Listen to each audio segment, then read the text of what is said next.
بسم الله الرحمن الرحيم الحمد لله نحمده ونستعينه ونستغفره ونؤمن به ونتوكل عليه ونعوذ بالله من شرور أنفسنا ومن سيئات أعمالنا من يهده الله فلا مضل له ومن يضلله فلا هادي له ونشهد أن لا إله إلا الله وحده لا شريك له ونشهد أن سيدنا ونبينا مولانا محمدا عبده ورسوله وما بعد فقد قال الله تعالى في القرآن العظيم وفي الفرقان المجيد فأعوذ بالله من الشيطان الرجيم بسم الله الرحمن الرحيم والذين هاجروا في الله من بعد ما ظلموا لنبوئنهم في الدنيا حسنة وقال نبينا صلى الله عليه وسلم إنما الأعمال بالنيات وإنما لكل امرئ ما نوى فمن كانت هجرته إلى الله ورسوله صدق الله العلي العظيم وصدق رسوله النبي الكريم ونحن على ذلك من الشاهدين والشاكرين والحمد لله رب العالمين. எல்லா புகழும் புகழ்ச்சியும் யாக வல்லவனாகி அல்லாஹ் ஒருவனுக்கு உரித்தாகட்டுமாக. அவனுடைய சாந்தியும் சமாதானமும் நமது வீரிலும் மேலான கண்ணின் நாயகம் ரசூலுல்லாஹி ஸல்லல்லாஹு அலைஹி வஸல்லம் அவர்கள் மீதும் அன்னாரை பின்பற்றி வாழ்ந்த உத்தம சத்திய சஹாபாக்கள், தாபியீன்கள், தபஅ தாபியீன்கள், நல்லவர்கள், நாதாக்கள், ஷுஹதாக்கள், குறிப்பாக இந்த ஜும்மா தினத்தன்று இங்கு அமர்ந்திருக்கும் நம்மீதும் உலக மக்கள் அத்துணை நபர்கள் மீதும் என்றென்று நெருப்பமாக உண்டாகுமாக. ஆமீன். இறைவா, எதை எனக்கு கற்றுத்தந்தாயோ அதை தவிர வேறு எந்த ஞானமும் எனக்கு இல்லை என்பதை ஆரம்பப்படுத்தியவனாக, உங்களுடைய துஆவையும் ஆதரவைத்தவனாக எனது ஜும்மாவை நான் ஆரம்பம் செய்கிறேன். அஸ்ஸலாமு அலைக்கும் வரஹ்மத்துல்லாஹி வபரகாத்துஹு. கண்ணியமான அல்லாஹ்வின் நல்லடியார்களே, துல்ஹஜ்ஜுடைய மாதத்தின் இறுதி நாட்களை கடக்கக்கூடிய இந்த நேரத்தில் இன்னும் சில நாட்களில் இஸ்லாத்தினுடைய ஹிஜ்ரி புத்தாண்டு என்று சொல்லப்படக்கூடிய 1447 ஆண்டை கடந்து ஹிஜ்ரி 1448 ஆண்டை அடையக்கூடிய இந்த நேரத்தில் இந்த இஸ்லாமிய ஹிஜ்ரி புத்தாண்டு என்பது இஸ்லாத்தினுடைய அடையாளங்களில் ஒரு அடையாளமாக கருதப்படுகிறது. எப்படி நாம் நம்மளுடைய நாட்களை கணக்கிடுவதற்காக வேண்டி கிமு என்று நாம் சொல்லுகின்றோமோ, அதே போன்று இஸ்லாத்தினுடைய நாட்களை கணக்கிடுவதற்காக வேண்டி சையதுனா உமர் ரலியல்லாஹு அன்ஹு அவருடைய ஆட்சி காலத்தில் ஏற்படுத்தப்பட்ட இந்த இஸ்லாமிய நாட்காட்டினுடைய கணக்கெடுப்பை தான் ஹிஜ்ரி என்பதாக நாம் சொல்கின்றோம்.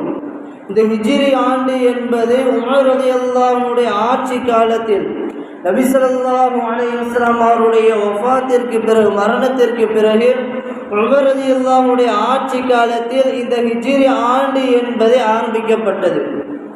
இந்த ஹிஜ்ரி ஆண்டினுடைய துவக்கத்தை உமர் ரலியல்லாஹு அன்ஹு அவர்கள், நபி ஸல்லல்லாஹு அலைஹி வஸல்லம் அவர்கள் மக்காவிலிருந்து மதீனாவிற்கு ஹிஜ்ரத் செய்த அந்த நாளை கணக்கிட்டு ஹிஜ்ரினுடைய ஆண்டின் ஆரம்பத்தினுடைய அந்த துவக்கத்தை மதீனாவிற்கு நபி ஸல்லல்லாஹு அலைஹி வஸல்லம் அவர்களும் மற்ற சஹாபாக்களும் ஹிஜ்ரத் செய்து அந்த ஊருக்கு எப்பொழுது சென்றார்களோ அந்த நாட்களிலிருந்து அந்த ஆண்டை குறிப்பிட்டு ஹிஜ்ரி ஆண்டை உமர் ரலியல்லாஹு அன்ஹு அவர்கள் தேர்ந்தெடுத்திருக்கின்றார்கள். இந்த ஹிஜ்ரி என்பது பல நேரங்களில் பல சந்தர்ப்பங்களில் ஏற்பட்டிருக்கிறது.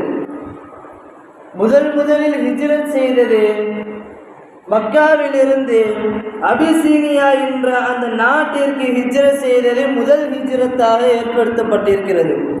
இரண்டாவது ஹிஜ்ரத்தை தான் மக்காவிலிருந்து மதீனாவிற்கு சஹாபாக்களும் நபி ஸல்லல்லாஹு அலைஹி வஸல்லம் அவர்களும் அந்த இடத்திற்கு சென்றதை இரண்டாவது ஹிஜ்ரத்தாக இஸ்லாத்தினுடைய அடிப்படையில் நாம் எடுத்து பார்க்கின்றோம்.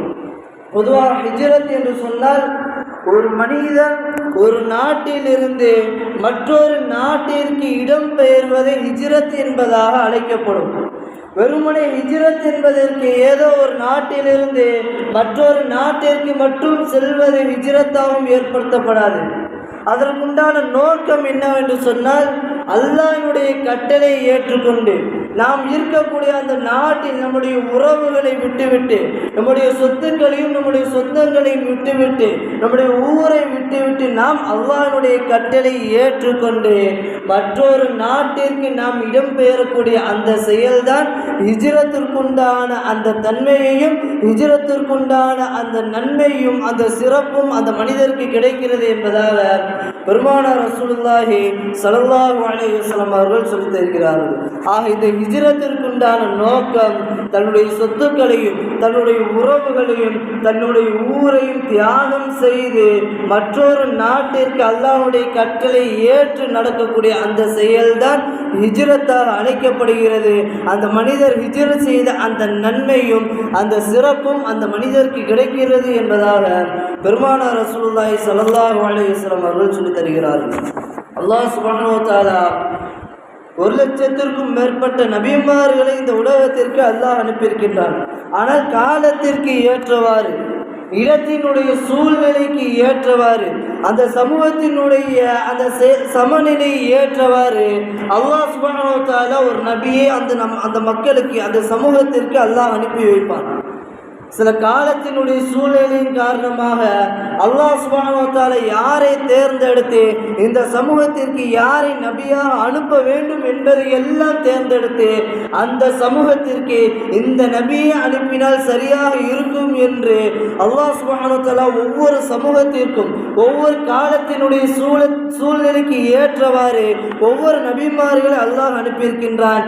அந்த வகையில்தான், அந்த வரிசையின் அடிப்படையில் தான் இறுதி நபி மக்கமா நகருக்கு இந்த உலகத்தில் வாழக்கூடிய எல்லா மக்களுக்கும் ஒரே நபியாக இறுதி நபியாக எம்பெருமானார் ரசூலை கரீம் ஸல்லல்லாஹு அலைஹி வஸல்லம் அவர்களே அல்லாஹ் சுப்ஹானஹு வ தஆலா இறுதி நபியாக அல்லாஹ் அனுப்பியிருக்கின்றான்.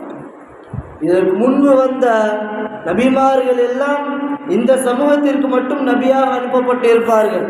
ஆனால் நபி ஸல்லல்லாஹு அலைஹி வஸல்லம் அவர்கள் மட்டும்தான் உலகத்தில் வாழக்கூடிய எல்லா மக்களுக்கும் நபியாக தேர்ந்தெடுக்கப்பட்டு நபியாக இந்த உலகத்திற்கு அனுப்பப்பட்டிருக்கிறார்கள் என்று சொன்னால் பெருமானாரினுடைய தனி சிறப்புகளில் ஒன்றாக அது அமைகிறது. பெருமானார் ரசூல் ஸல்லல்லாஹு அலைஹி வஸல்லம் அவர்கள் நபியாக அனுப்பப்பட்டு விட்டார்கள். நபியாக அனுப்பப்பட்டதற்கு பிறகு இஸ்லாத்தினுடைய பிரச்சாரத்தை பெருமானார் ரசூல் ஸல்லல்லாஹு அலைஹி வஸல்லம் அவர்கள் மக்கமா நகரில் எடுத்து உரைக்கிறார்கள். இஸ்லாத்தினுடைய தனி சிறப்புகளையும் இஸ்லாத்தினுடைய கொள்கை பற்றி நபி ஸல்லல்லாஹு அலைஹி வஸல்லம் அவர்கள் மக்கமா நகரில் இருக்கக்கூடிய அந்த மக்களுக்கு மத்தியில் எடுத்து உரைக்கக்கூடிய அந்த நேரத்தில் தான் மக்காவில் வாழக்கூடிய அந்த குறைஷி தலைவர்கள் நபி ஸல்லல்லாஹு அலைஹி வஸல்லம் அவர்களுக்கு இடையூறாக இருந்து கொண்டு நபி ஸல்லல்லாஹு அலைஹி வஸல்லம் அவர்களுக்கு பல கஷ்டங்களையும் பல தொந்தரவுகளையும் ஏற்படுத்தினார்கள். ஆனால் அதையும் தாண்டி சிலர்கள் நபி ஸல்லல்லாஹு அலைஹி வஸல்லம் அவர்கள் நபியாகவும் ஏற்றுக்கொண்டு இறைவனை அல்லாஹ்வை இறைவனாக ஏற்றுக்கொண்டு சில மக்கள் வாழவும் செய்தார்கள். ஆனால் இதையெல்லாம் பொருட்படுத்தாமல் மக்காவினுடைய அந்த குறைஷி தலைவர்கள் இவர்கள் நாம் இப்படியே விட்டுவிட்டோம் என்று சொன்னால் நம்மளை இவர்கள் அழித்துவிட்டு இந்த நாட்டின் முழுக்க இவர்கள் மட்டும்தான் இருப்பார்கள், இவருடைய அரசாங்கம் மட்டும்தான், இவர்களுடைய ஆட்சி மட்டும்தான் இருக்கும் என்று மக்கா குறைஷி தலைவர்கள் நினைத்து கொண்டு யார் யார் எல்லாம் நபியை ஈமான் கொண்டு ஏற்றுக்கொண்டார்களோ அவர்கள் எல்லோருக்கும் கடுமையான தண்டனையையும் அவர்களுக்கு கடும் கஷ்டத்தையும் ஏற்படுத்தி அந்த மக்களுக்கு துன்பங்களை ஏற்படுத்தினார்கள். ஆனால் நபி ஸல்லல்லாஹு அலைஹி வஸல்லம் அவர்களிடத்தில் சில சஹாபாக்கள் கூறுகிறார்கள், யா ரசூலுல்லாஹ், உங்களை நாங்கள் ஈமான் கொண்டு இருக்கிறோம், அல்லாஹ்வை நாங்கள் ஏற்று நாங்கள் வாழ்கிறோம், ஆனால் எங்களுக்கு இப்படியெல்லாம் கஷ்டங்கள் ஏற்படுகிறது, நாங்கள் இந்த நாட்டை விட்டு வேறு நாட்டிற்கு நாங்கள் செல்லலாமா என்று பெருமானாரிடத்தில் கேட்ட பொழுது பெருமானார் ரசூலுல்லாஹி ஸல்லல்லாஹு அலைஹி வஸல்லம் அவர்கள் சொன்னார்கள், இறைவன் இந்த உலகத்தில் நாம் எங்கே வேண்டுமானாலும் வாழ்வதற்காகத்தான் இறைவன் இந்த பூமியை பறந்து விரிந்த ஒரு மிகப்பெரிய ஒரு பூமியாக அல்லாஹ் நமக்கு படைத்து தந்திருக்கிறான். ஆகையால் நாம் இந்த பூமியில் எங்கே வேண்டுமானாலும் நாம் வாழலாம், வாழ்வதற்கு தகுதியானவர்கள் என்று பெருமானார் ரசூலுல்லாஹி ஸல்லல்லாஹு அலைஹி வஸல்லம் அவர்கள் சொன்னதோ அந்த சஹாபாக்கள் இஸ்லாமியர்கள் கூறுகிறார்கள், யா ரசூலல்லாஹ், அப்படி என்றால் நாங்கள் எந்த நாட்டிற்கு சென்றால் நிம்மதியாகவும் சந்தோஷமாகவும் வாழ்வோம் என்று எங்களுக்கு நீங்கள் சொல்லுங்கள் என்று சொல்லுவோம். பெருமானார் ரசூலுல்லாஹி ஸல்லல்லாஹு அலைஹி வஸல்லம் அவர்கள் சொன்னார்கள், நீங்கள் அபிசீனியா என்ற அந்த நாட்டிற்கு நீங்கள் செல்லுங்கள். அந்த நாட்டில் இருக்கக்கூடிய அந்த மன்னர் நீதமான ஒரு மன்னராக இருக்கிறார். தன்னுடைய நாட்டு மக்களுக்கும் சரி, அந்த நாட்டிற்கு யார் யாரெல்லாம் வருகிறார்களோ அந்த மக்களுக்கும் சரியான முறையில் நீதமான முறையில் ஆட்சி செய்பவராகவும் அவர் இருக்கிறார். மக்களுக்கு எந்த ஒரு கஷ்டத்தையும் துன்புறுத்தையும் அவர் ஏற்படுத்த மாட்டார். ஆகையால் நீங்கள் அபிசீனியா அந்த நாட்டிற்கு நீங்கள் சென்று அங்கே நீங்கள் வாழுங்கள் என்பதாக பெருமானார் ரசூலுல்லாஹி ஸல்லல்லாஹு அலைஹி வஸல்லம் அவர்கள் அந்த சஹாபாக்களுக்கு, அந்த இஸ்லாமியர்களுக்கு சொல்லி அபிசீனியா என்ற அந்த நாட்டிற்கு அந்த மக்கள் செல்கிறார்கள். கடல் வழியாக அந்த நாட்டிற்கு அந்த மக்கள் செல்கிறார்கள். அன்றைய காலத்தில் அது அபிசீனியா என்று அழைக்கப்பட்டது. இந்த நேரத்தில் அந்த நாட்டிற்கு எத்தியோப்பியா என்பதாக பெயர் மாற்றப்பட்டிருக்கிறது. அது அபிசீனியா என்ற அந்த நாட்டிற்கு முதலாக ஹிஜ்ரத் செய்து செல்கிறார்கள். அதுதான் இஸ்லாத்தின் முதலில் இஸ்லாமியர்கள் ஹிஜ்ரத் செய்த அந்த செயல் என்பது மக்காவிலிருந்து அபிசீனியா என்ற அந்த நாட்டிற்கு நபியினுடைய அனுமதியை பெற்றுக்கொண்டு மக்காவில் யாரெல்லாம் இஸ்லாத்தை ஏற்றுக்கொண்டார்களோ அவர்களில் சிலர்கள் கிட்டத்தட்ட 11 ஆண்களும் 5 பெண்களும் அந்த அபிசீனியா என்ற அந்த நாட்டிற்கு சென்றதாக பெருமானார் ரசூலுல்லாஹி ஸல்லல்லாஹு அலைஹி வஸல்லம் அவர்கள் நமக்கு குறிப்பிட்டு சொல்கிறார்கள். இதை தாண்டி மக்கா குறைஷிகள் யாரெல்லாம் அபிசீனியாவிற்கு சென்றார்களோ அதற்கு பிறகு மீண்டும் மக்காவில் சிலர்கள் இஸ்லாத்தை ஏற்றுக்கொண்டு பெருமானார் ரசூல் ஸல்லல்லாஹு அலைஹி வஸல்லம் அவர்களை நபியாக ஏற்றுக்கொண்டு அல்லாஹ்வை இறைவனாக ஏற்றுக்கொண்டு சிலர்கள் அந்த நாட்டில் மீண்டும் இஸ்லாத்தை ஏற்று வாழ்வதற்கு தயாராக ஆனார்கள். ஆனால் இந்த நிலையை கண்ட மக்கா குறைஷிகள் மீண்டும் அவர்களுக்கு தொந்தரவு கொடுத்தார்கள், கடுமையான கஷ்டங்களை ஏற்படுத்தினார்கள், கடுமையான சித்திரவதைகள் அவர்களுக்கு ஏற்பட்டது. இதையெல்லாம் தாண்டி அந்த மக்களும் மீண்டும் நாங்கள் எங்கேயாவது ஒரு நாட்டிற்கு செல்கிறோம் என்று சொன்னதும் பெருமானார் ரசூலுல்லாஹி ஸல்லல்லாஹு அலைஹி வஸல்லம் அவர்களையும் ஒரு மிக பெரும் ஒரு கூட்டத்தை ஏற்படுத்தி கிட்டத்தட்ட 86 ஆண்களும் 17 பெண்களும் அபிசீனியா என்ற அந்த நாட்டிற்கு 2வது முறையாக ஹிஜ்ரத் செய்து அந்த நாட்டிற்கு செல்கிறார்கள்.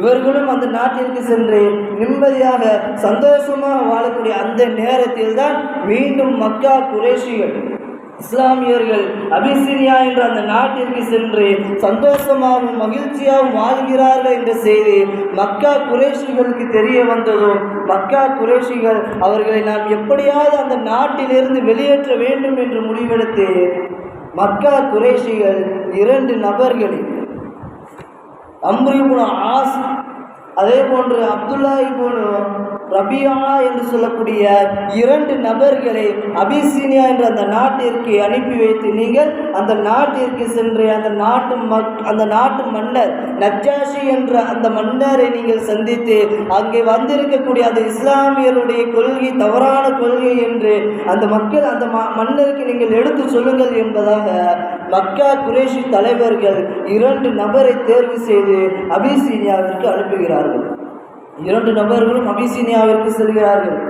அபிசீனியாவினுடைய மன்னர் நஜ்ஜாஷி மன்னர் அவரை சந்தித்து அவரிடத்தில் சொல்கிறார்கள், உங்களுடைய நாட்டிற்கு சிலர்கள் வந்திருக்கிறார்கள் மக்காவிலிருந்து, அவருடைய கொள்கை தவறான ஒரு கொள்கையாக இருக்கிறது, தவறான ஒரு எண்ணத்தில் உங்களுடைய கொள்கையை மாற்றுவதற்காகவும் அவர்கள் வந்திருக்கிறார்கள் என்றெல்லாம் அவர்கள் தவறாக சொல்லிக்கொண்டு அந்த மன்னரிடத்தில் சொல்கிறார்கள். அப்பொழுது அந்த மன்னர் அந்த மக்காவிலிருந்து வந்த அந்த மக்களை அழைத்து, நீங்கள் ஏதோ ஒரு கொள்கை தவறான கொள்கையில் இருப்பதாக எனக்கு செய்தி வந்திருக்கிறது, அதனுடைய கொள்கை என்ன, நீங்கள் எதற்காக இங்கே வந்திருக்கிறீர்கள் என்று மக்கா இஸ்லாமியர்களிடத்தில் மன்னர் கேட்கின்ற பொழுது அந்த இஸ்லாமியர்கள் இஸ்லாமிய மார்க்கத்தினுடைய சிறப்பு அம்சங்களை பற்றியும் இந்த இஸ்லாத்தை எடுத்துரைப்பதற்காக ஒரு தூதர் வந்திருக்கிறார் என்பதாகவும் நபி ஸல்லல்லாஹு அலைஹி வஸல்லம் அவர்களுடைய சிறப்பு தன்மைகளை பற்றியும் எடுத்து சொல்கிறார்கள். இஸ்லாத்தினுடைய மார்க்கத்தை பற்றி எடுத்து சொல்கிறார்கள். இறைவன் அல்லாஹ் தான் என்பதை பற்றி எடுத்து சொல்கிறார்கள். இப்படி இஸ்லாத்தினுடைய தனி சிறப்புகளை பற்றி அந்த இஸ்லாமியர்கள் மன்னரிடத்தில் எடுத்து சொல்கிறார்கள். ஆனால் நம்ம தமிழில் கூட ஒரு அழகான ஒரு பழமொழி சொல்லுவோம், தவளை தன் வாயால் கெடும் அப்படின்னு ஒரு பழமொழி சொல்லுவோம். நாங்கள் இந்த பழமொழி அன்றைய காலத்தில் வாழ்ந்த மக்கா குறைஷிகளுக்கு அழகாக பொருந்தும். ஏன்னா தவளை தன் வாயால் கெடும் என்றால் ஒரு தவளை அமைதியாக இருக்கிற வரைக்கும் அதுக்கு நல்லது. அது எப்போ சத்தத்தை வெளிப்படுத்துதோ அதிலிருந்து அதுக்கு கெட்டது ஆரம்பிச்சிடும். அதை பிடிப்பதற்கு அதை கொலை செய்வதற்கு என்ன செய்வாங்க, ஆரம்பிப்பாங்க. அதனால்தான் தவளை தன் வாயால் கெடும் என்பது தவளை எப்பொழுது அமைதியாக இருக்குமோ அது வரைக்கும் அதுக்கு நல்லது. தவளை எப்பொழுது சத்தத்தை வெளிப்படுத்துகிறதோ அப்போவே அதுக்கு பிரச்சனை ஆரம்பிச்சிடும். அதே மாதிரி இந்த தவளை தன் வாயால் கெடும் என்ற இந்த அழகான இந்த பழமொழி அன்றைய காலத்தில் வாழ்ந்த மக்கா குறைஷிகளுக்கு அழகாக பொருந்தும்.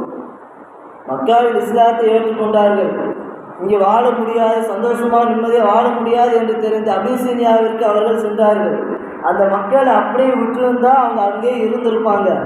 ஆனால் மக்கா குறைஷிகள் தலைவர்கள் என்ன பண்ணுறாங்க, அவர்கள் அங்கே நிம்மதியாக வாழ வைக்கக்கூடாது, அவங்க எப்படியாவது நாட்டிலிருந்து வெளியேற்றணும்னு முடிவு பண்ணி 2 நபரை அந்த நாட்டுக்கு அனுப்புகிறாங்க.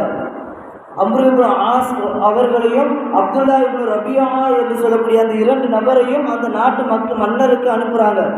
மன்னருக்கு விஷயத்தை எடுத்து சொல்கிறாங்க. மன்னர் அவர்கள் அழைத்து கேட்குறாங்க, நீங்கள் யார் என்னன்னு கேட்கும்போது அவங்க இஸ்லாத்தினுடைய தனி சிறப்புகளையும் நபி ஸல்லல்லாஹு அலைஹி வஸல்லம் அவருடைய தனித்துவத்தையும் அவர்கள் எடுத்து சொன்னதும் அந்த நாட்டு மன்னர் நஜ்ஜாஷி அவர் அந்த நேரத்தில் இஸ்லாத்தை ஏற்றுக்கிட்டார். அந்த நாட்டு மன்னர் நஜ்ஜாஷி என்று சொல்லப்படக்கூடிய அந்த மன்னர் இஸ்லாத்தினுடைய சிறப்புகளை கேட்டுக்கொண்டு நபி ஸல்லல்லாஹு அலைஹி வஸல்லம் அவருடைய தனித்துவத்தையும் ஏற்றுக்கொண்டு இஸ்லாமிய கொள்கை என்பது சரியாகத்தான் இருக்கும் என்று நினைத்து அந்த நாட்டு மன்னர் நஜ்ஜாஷி என்று சொல்லப்படக்கூடிய அந்த மன்னர் அந்த இடத்திலேயே இஸ்லாத்தையும் ஏற்றுக்கொண்டு நீங்கள் இங்கே வாழுங்கள், உங்களை யார் தடுத்தாலும் நான் உங்களுக்கு பாதுகாவலனாக இருப்பேன் என்று, நீங்கள் இங்கே வாழ்வதற்கு தகுதியானவர்கள் என்று அந்த நாட்டு மன்னர் உத்தரவிட்டார். மக்கா குறைஷிகள் அதை அப்படியே விட்டுருந்தாங்கன்னா அது அப்படியே முடிஞ்சிருக்கும். ஆனால் அவங்க சம்மந்தமே இல்லாமல் சும்மா இல்லாமல் ஒரு 2 நபரை அந்த நாட்டுக்கு அனுப்பி அந்த நாட்டு மன்னரையும் அல்லாஹ் என்ன செய்தார், இஸ்லாத்தை ஏற்க வைத்தார். அது மட்டும் இல்லாமல் அந்த நாட்டில் வாழ்ந்த சில நபர்களும் இஸ்லாத்தையும் ஏற்றுக்கொண்டார்கள். அபிசீனியாவில் மன்னர் இஸ்லாத்தை ஏற்றுக்கொண்டார் என்ற அந்த செய்தியை கேட்டுக்கொண்டு அபிசீனியாவில் இருக்கக்கூடிய மக்களில் சிலர்கள் இஸ்லாத்தையும் ஏற்றுக்கொண்டார்கள். இன்னும் சொல்ல போனால் அந்த மக்கா குறைஷிகள் 2 நபர் அனுப்புனாங்க பார்த்தீங்களா, அம்ரு இப்னு ஆஸ் அவர்களையும் அப்துல்லா இப்னு ரபியா என்று சொல்லப்படக்கூடிய இந்த 2 நபர்களும் சில நாட்கள் கழித்து அவங்களும் இஸ்லாத்தை ஏற்றுக்கிட்டாங்க. ஸல்லல்லாஹு அலைஹி வஸல்லம் அவர்கள் மதீனாவிற்கு ஹிஜ்ரத்து போகிறாங்க. ஹிஜ்ரத்து போய் முடிந்து சில வருடங்கள் கழித்து அம்ரு இப்னு ஆஸ் ரலியல்லாஹு அன்ஹு அவர்களும் அப்துல்லா இப்னு ரபியா ரலியல்லாஹு அன்ஹு அவர்கள் இருவரும் இஸ்லாத்தை ஏற்றுக்கொண்டு நபி ஸல்லல்லாஹு அலைஹி வஸல்லம் அவர்களோடு வாழ்ந்தார்கள் என்பதாக வரலாற்றுகளில் நாம் பார்க்கிறோம். இப்போ தவளை தன் வாயால் கெடும் என்ற இந்த பழமொழி அன்றைய காலத்தில் வாழ்ந்த அந்த மக்கா குறைஷிகளுக்கு அழகாக பொருந்தும். அவங்க அப்படியே விட்டுருந்துருக்கலாம். ஆனால் அப்படியே விடாமல் அவங்களை எப்படியாவது அந்த நாட்டை விட்டு வெளியேற்றணும்னு முடிவு பண்ணாங்க. ஆனால் அல்லாஹ் சுப்ஹானஹு வ தஆலா அந்த நாட்டு மன்னரையும் இஸ்லாத்தை ஏற்க வைத்தான். அவர்கள் யாரை அனுப்பினார்களோ அந்த 2 நபர்களையும் அல்லாஹ் சுப்ஹானஹு வ தஆலா இஸ்லாத்தை ஏற்க வைத்தான் என்பதுதான் இந்த ஹிஜ்ரத்தினுடைய முக்கியத்துவம்.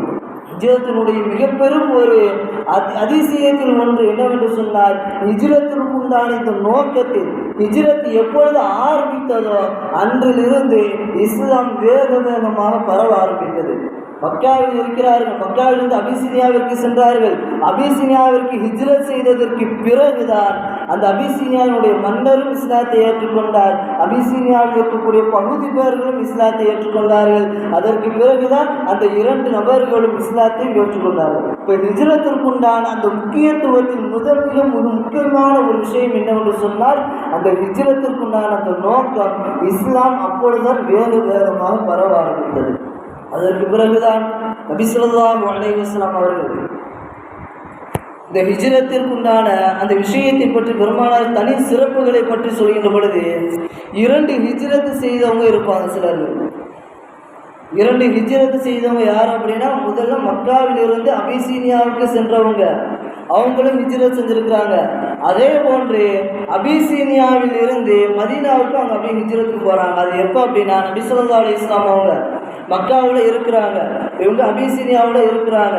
அந்த நேரத்தில் தான் மக்காவுடைய குறைஷி தலைவர்கள் முஹம்மதை நாம் இந்த நாட்டில் வைத்தோம் என்று சொன்னால் நமக்கு தான் பேர் ஆபத்து ஏற்படும் என்று நினைத்து மக்கா குறைஷிகள் நபி ஸல்லல்லாஹு அலைஹி வஸல்லம் அவர்களையும் அவர்கள் யார் யாரெல்லாம் ஈமான் கொண்டு ஏற்றுக்கொண்டார்களோ அவர்கள் எல்லோரும் மக்காவை விட்டு நாம் வெளியேற்ற வேண்டும் என்று முடிவெடுத்து மக்கா குறைஷி தலைவர்கள் நபி ஸல்லல்லாஹு அலைஹி வஸல்லம் அவர்களையும் அவர்களை ஏற்றுக்கொண்ட சஹாபாக்களையும் மக்காவை விட்டு வெளியேற்றினார்கள். மக்காவை விட்டு வெளியேற்றியதற்கு பிறகுதான் நபி ஸல்லல்லாஹு அலைஹி வஸல்லம் அவர்களும் அவர்களை ஈமான் கொண்ட சஹாபாக்களும் மக்காவிலிருந்து மதீனாவிற்கு ஹிஜ்ரத் செய்து செல்கிறார்கள். இதுதான் இஸ்லாத்தில் 2வதாக ஏற்பட்ட ஹிஜ்ரத். இப்போ நபி ஸல்லல்லாஹு அலைஹி வஸல்லம் அவர்கள் ஹிஜ்ரத் செய்து மதீனாவிற்கு செல்கிறார்கள். மதீனாவில் மிக பெரும் ஒரு கூட்டம் நபி ஸல்லல்லாஹு அலைஹி வஸல்லம் அவர்கள் தன்னுடைய நாட்டிற்கு வருகிறார் என்ற செய்தி தெரிந்ததும் மதீனாவாசிகள் அனைவரும் தன்னுடைய ஊரினுடைய எல்லைக்கு வந்து நபியை வரவேற்பதற்காக ஊரினுடைய எல்லையில் கூட்டமாக மக்காவாசிகள் இருக்கிறார்கள். சஹாபாக்களும் அது நபி ஸல்லல்லாஹு அலைஹி வஸல்லம் அவர்கள் மக்காவிலிருந்து வருகிறார்கள் என்ற அந்த செய்தியை தெரிந்ததும் மதீனாவாசிகள் எல்லோரும் தன்னுடைய ஊரினுடைய எல்லைக்கு வந்து நின்று நபி ஸல்லல்லாஹு அலைஹி வஸல்லம் அவர்களையும் அவர்களோடு வரக்கூடிய சஹாபாக்களையும் வரவேற்பதற்காக அந்த ஊரினுடைய எல்லையை நின்று நபி ஸல்லல்லாஹு அலைஹி வஸல்லம் அவர்கள் வரக்கூடிய அந்த காட்சியை பார்த்துவிட்டு மதீனாவாசிகள் நபி ஸல்லல்லாஹு அலைஹி வஸல்லம் அவர்கள் அழகான முறையில் பைத்துகளை பாடி நபி ஸல்லல்லாஹு அலைஹி வஸல்லம் அவர்கள் தன்னுடைய நாட்டிற்கு வரவேற்கிறார்கள். இந்த ஹிஜ்ரத் 2வது முறை ஏற்பட்ட இந்த ஹிஜ்ரத்திலும் சரி, அதன் மூலமாகத்தான் இஸ்லாம் இன்னும் வேகமாக பரவ ஆரம்பித்தது. மதீனாவில் இருக்கக்கூடிய எல்லோரும் இஸ்லாத்தை ஏற்றுக்கொண்டார்கள்.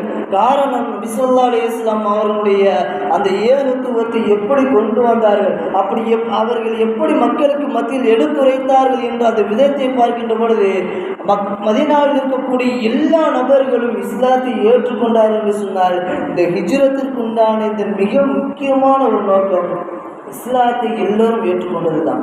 நபி ஸல்லல்லாஹு அலைஹி வஸல்லம் அவர்கள் இந்த 2 ஹிஜ்ரத் செய்தவர்களுக்கு தனி சிறப்புகளை பற்றி சொல்கின்ற பொழுது ஏதாவது ஒரு விஷயத்தை சொல்ல வேண்டும் என்று சொன்னால் 2 ஹிஜ்ரத் யார் செய்தார்களோ அவர்கள் அழைத்து தான் நபி ஸல்லல்லாஹு அலைஹி வஸல்லம் அவர்கள் சொல்வார்கள். மக்காவிலிருந்து அபிசீனியாவிற்கு அவர்கள் ஹிஜ்ரத் செய்தார்கள். அதே போன்று மக்காவிலிருந்து மதீனாவிற்கு ஒருவர் ஹிஜ்ரத் செய்தார்கள். ஆனால் மக்காவிலிருந்து அபிசீனியாவிற்கு ஹிஜ்ரத் செய்தவர்கள் நபி ஸல்லல்லாஹு அலைஹி வஸல்லம் அவர்கள் மதீனாவிற்கு வந்துவிட்டார்கள் என்ற செய்தியை கேட்டதும் அந்த அபிசீனியாவினுடைய மன்னர் நஜ்ஜாஷி என்ற அந்த மன்னரிடத்தில் அனுமதியை பெற்றுக்கொண்டு அபிசீனியாவில் இருந்து மீண்டும் மதீனாவிற்கு ஹிஜ்ரத் செய்து நபி ஸல்லல்லாஹு அலைஹி வஸல்லம் அவர்களோடு அந்த இடத்திலே அவர்களும் தங்கிக் கொண்டார்கள். இதுதான் 2 ஹிஜ்ரத் என்பது இஸ்லாத்தின் மிக மிக முக்கியமான ஹிஜ்ரத்துகளில் இந்த 2 ஹிஜ்ரத்து தான். அதில்தான் உமர் ரலியல்லாஹு அன்ஹு அவர்கள் இஸ்லாத்தினுடைய நாட்காட்டிகளில் வர்க்கங்களை தேர்ந்தெடுப்பதற்காகத்தான் உமர் ரலியல்லாஹு அன்ஹுடைய ஆட்சி காலத்தில் மக்காவிலிருந்து மதீனாவிற்கு நபி ஸல்லல்லாஹு அலைஹி வஸல்லம் அவர்கள் எப்பொழுது ஹிஜ்ரத் செய்தார்களோ அந்த நாளிலிருந்து நாம் இஸ்லாத்தினுடைய நாட்களை நாம் எடுத்துக்கொள்வோம் என்பதாக உமர் ரலியல்லாஹு அன்ஹு அவர்கள் சொன்னார்கள். அதாவது நபி ஸல்லல்லாஹு அலைஹி வஸல்லம் அவங்க மக்காவிலிருந்து மதீனாவிற்கு ஹிஜ்ரத் செய்த அந்த நாளுங்க ரபியுல் அவ்வல் தான் ஹிஜ்ரத் செஞ்சது. ரபியுல் அவ்வல்ல தான் ஹிஜ்ரத்துக்கு போனாங்க. ஆனால் உமர் ரலியல்லாஹு அன்ஹு அவங்க முஹர்ரமுடைய மாதத்தை வருடத்தினுடைய முதல் மாதமாக தேர்ந்தெடுத்திருக்கிறாங்க. அசல்ல நபி ஸல்லல்லாஹு அலைஹி வஸல்லம் அவங்க ரபியுல் அவ்வல் அந்த மாதத்தில் ஹிஜ்ரத் செஞ்சிருக்கிறாங்க அப்படின்னா அந்த ரபியுல் அவ்வல் அந்த மாதம் தான் இஸ்லாத்தினுடைய வருடத்தில் முதல் மாதமாக அது நாம் தேர்ந்தெடுத்திருக்கிறோம். ஆனால் உமர் ரலியல்லாஹு அன்ஹு அவங்க அந்த மாதத்தை விட்டு முஹர்ரமுடைய அந்த மாதத்தை தேர்ந்தெடுத்திருக்கிறாங்க. சில சஹாபாக்கள் ரமலானுடைய மாதத்தை தேர்ந்தெடுக்கலான்னு சொன்னாங்க. ஏன்னா ரமலானுடைய மாதம்ங்கிறது மிக முக்கியமான ஒரு மாதமாக இருக்கிறது, அதுக்கு தனி சிறப்புகள்லாம் இருக்கிறது. அதனால் ரமலானுடைய மாதத்தை தேர்ந்தெடுக்கலாம் என்பதாக சில சஹாபாக்கள் சொன்னார்கள். சில சஹாபாக்கள் துல்ஹஜ்ஜுடைய அந்த மாதத்தை ஹிஜ்ரி வருடத்தினுடைய முதல் மாதமாக தேர்ந்தெடுக்கலாம், ஏன்னா அது ஹஜ்ஜிற்குண்டான ஒரு முக்கியத்துவமாக இருக்கிறது என்பதாக சில சஹாபாக்கள் துல்ஹஜ்ஜுடைய மாதத்தை வருடத்தின் முதல் மாதமாக தேர்ந்தெடுக்கலாம் என்று சொன்னார்கள். ஆனால் அதை இரண்டையும் தேர்ந்தெடுக்காமல் முஹர்ரமுடைய அந்த மாதத்தை உமர் ரலியல்லாஹு அன்ஹு அவர்கள் தேர்ந்தெடுத்து வருடத்தினுடைய ஹிஜ்ரி வருடத்தினுடைய முதல் மாதமாக முஹர்ரமுடைய மாதம் இருக்கட்டும் என்பதாக உமர் ரலியல்லாஹு அன்ஹு அவர்கள் தேர்ந்தெடுத்தார்கள். அதற்கு காரணம் சொல்கின்ற பொழுது வருடத்தினுடைய கடைசி மாதம் இந்த துல்ஹஜ்ஜுடைய மாதம், அதே போன்று வருடத்தினுடைய முதல் மாதம் முஹர்ரமுடைய மாதம், இன்னும் ஒரு 5 நாளும் முஹர்ரமுடைய மாதம் ஆரம்பிச்சிடும், வருடத்தினுடைய முதல் மாதம். இந்த 2 மாதத்துக்குமே ஒரு கனெக்ஷன் இருக்குது. துல்ஹஜ்ஜுடைய மாதத்துக்கும் சரி முஹர்ரமுடைய இந்த மாதம் இரண்டுக்குமே ஒரு இணைப்பு இருக்குது. என்ன என்று சொன்னால், துல்ஹஜ்ஜுடைய மாதத்தில் எப்படி தியாக திருநாள் என்று நாம் சொல்கிறோமோ அதே போன்று முஹர்ரமுடைய மாதத்திலும் தியாகத்தினுடைய வெளிப்பாடு அந்த நேரத்தில் ஏற்படுது. துல்ஹஜ்ஜுடைய அந்த மாதத்தில் இஸ்மாயில் அலைஹிஸ்ஸலாம் அவர்கள் தன்னுடைய உயிரை தியாகம் செய்தார்கள். அதனால் அந்த மாதத்திற்கு நாம் தியாக திருநாள் என்று நாம் சொல்கிறோம். அதே போன்று முஹர்ரமுடைய அந்த மாதத்தில் தான் நபி ஸல்லல்லாஹு அலைஹி வஸல்லம் அவருடைய பேரர்களான ஹசன் ஹுசைன் ரலியல்லாஹு அன்ஹுமா இருவரும் கொலை செய்யப்பட்டு தன்னுடைய உயிரையே தியாகம் செய்தது அந்த முஹர்ரமுடைய மாதத்தில் தான். ஒரு பேரர் போர்க்களத்தில் ஷஹீதான தன்னுடைய உயிரை தியாகம் செய்து, இன்னொரு பேரர் விஷம் கொடுத்து அவர் கொல்லப்பட்டார். ஆக நபி ஸல்லல்லாஹு அலைஹி வஸல்லம் அவருடைய 2 பேரர்களும் முஹர்ரமுடைய மாதத்தில் தன்னுடைய உயிரையே தியாகம் செய்து ஷஹீதாகிறார்கள். அதனால் துல்ஹஜ்ஜுடைய மாதம் எப்படி தியாகத்தை வெளிப்படுத்தக்கூடிய மாதமாக இருக்கிறதோ அதே போன்று அந்த வருடத்தினுடைய ஆரம்பமும் தியாகத்தை வெளிப்படுத்தக்கூடிய மாதமாக இருக்க வேண்டும் என்பதற்காக உமர் ரலியல்லாஹு அன்ஹு அவர்கள் முஹர்ரமுடைய அந்த மாதத்தை வருடத்தினுடைய முதல் மாதமாக தேர்ந்தெடுத்தார்கள். இது ஒரு விஷயம். அதே போன்று இரண்டாவதாக முஹர்ரமுடைய மாதம் தேர்ந்தெடுப்பதற்கு இன்னொரு காரணத்தை சொல்கின்ற பொழுது, துல்ஹஜ்ஜுடைய மாதத்தில் எப்படி பிறை 10 என்பது மிகவும் முக்கியமான ஒரு நாளாக இருக்கிறதோ, பிறை 10 என்பது ஹஜ்ஜு பெருநாள், அது மிக மிக முக்கியமான ஒரு நாள். அதே போன்றுதான் வருடத்தினுடைய ஆரம்பமாக இருக்கக்கூடிய அந்த முஹர்ரமுடைய அந்த மாதத்தில் பிறை 10 என்பது மிக மிக முக்கியமான ஒரு நாள் தான் ஆஷுராவுடைய நோன்பு. அந்த ஆஷுராவுடைய அந்த நோன்பினுடைய சிறப்புகளை பற்றி நபி ஸல்லல்லாஹு அலைஹி வஸல்லம் அவர்களுக்கு ஏராளமாக சொல்லி தந்திருக்கிறார். இன்ஷா அல்லாஹ் வரக்கூடிய வாரத்தில் நாம் அதை பார்க்கலாம். ஆனால் இந்த துல்ஹஜ்ஜுடைய அந்த மாதத்தில் முதல் அந்த 10 நாளில் 10வது பிறை என்பது ஒரு சிறப்பு வாய்ந்த ஒரு நாளாக எப்படி இருக்கிறதோ அதே போன்றுதான் முஹர்ரமுடைய மாதத்திலும் பிறை 10 என்பது ஆஷுராவுடைய தினமாக இருக்கிறது. அதனால் இந்த இரண்டுக்கும் ஒரு இணைப்பு ஏற்பட்டதன் காரணமாகத்தான் துல்ஹஜ்ஜுடைய மாதத்தை வருடத்தின் இறுதி மாதமாகவும் முஹர்ரமுடைய மாதத்தை வருடத்தின் ஆரம்ப மாதமாக நான் தேர்ந்தெடுத்தேன் என்பதாக உமர் ரலியல்லாஹு அன்ஹு அவர்கள் சொன்னார்கள். இப்போ நபி ஸல்லல்லாஹு அலைஹி வஸல்லம் அவர்கள் ரபியுல் அவ்வலுடைய அந்த மாதத்தில் ஹிஜ்ரத் செய்திருந்தாலும் உமர் ரலியல்லாஹு அன்ஹு அவர்கள் தேர்ந்தெடுப்பதற்குண்டான காரணத்தை சொல்கின்ற பொழுது, ஒரு வருடத்தினுடைய இறுதி மாதமாக இருந்தாலும் சரி, ஒரு வருடத்தினுடைய ஆரம்ப மாதமாக இருந்தாலும் அந்த இரண்டுக்கும் ஒரு இணைப்பு இருக்க வேண்டும் என்பதற்காகத்தான் உமர் ரலியல்லாஹு அன்ஹு அவர்கள் இந்த மாதத்தை தேர்ந்தெடுத்திருக்கிறார் என்பதாக வரலாற்றுகளின் மூலமாக நாம் பார்க்கின்றோம். அப்போ ஹிஜ்ரி ஆண்டு என்பது 1447 கடந்து நாம் 1448வது ஹிஜ்ரி ஆண்டை நாம் அடைய இருக்கிறோம். அல்லாஹ் சுப்ஹானஹு வ தஆலா இந்த வருடத்திலிருந்து நமக்கு அதிகமான பரக்கத்துகளையும் ரஹ்மத்துகளையும் அல்லாஹ் நம் அனைவருக்கும் தந்தல் புரிவானாக. வரக்கூடிய இந்த வருடத்தின் மூலமாக அல்லாஹ் சுப்ஹானஹு வ தஆலா நம்முடைய வாழ்க்கையை அழகானதாக மாற்றி அமைப்பானாக. வாஹிர் தஅவானா அல்ஹம்துலில்லாஹி ரப்பில் ஆலமீன். அஸ்ஸலாமு அலைக்கும் வரஹ்மத்துல்லாஹி வபரகாத்துஹு.